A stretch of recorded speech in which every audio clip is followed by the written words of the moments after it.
There was once a witch who lived in Pitcullen House. She practiced in making potions and magic spells in the garden outside of her home by an old hazelnut tree. One cold winter's day, an old friendly giant was travelling to sell his magical seeds and needed to rest his head. He knocked on the door of Pitcullen House.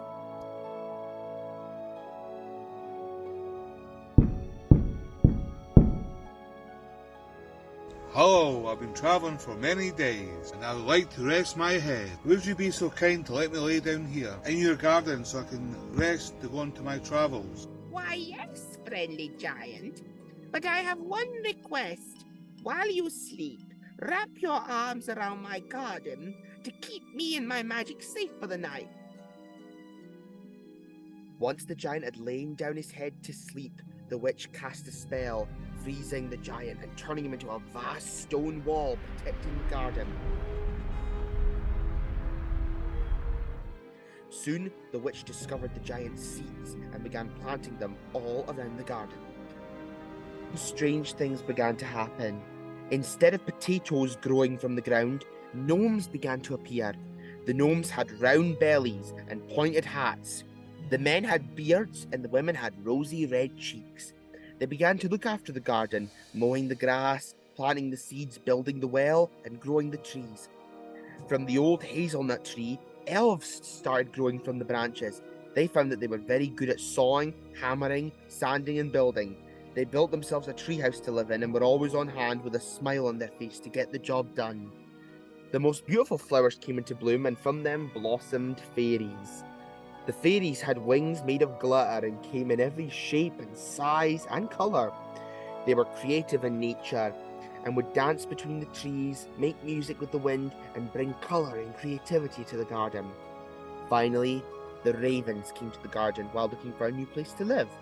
The ravens, whose feathers were black as night and wings stretched wide along the garden wall, kept watch over the gnomes, the elves, and the fairies.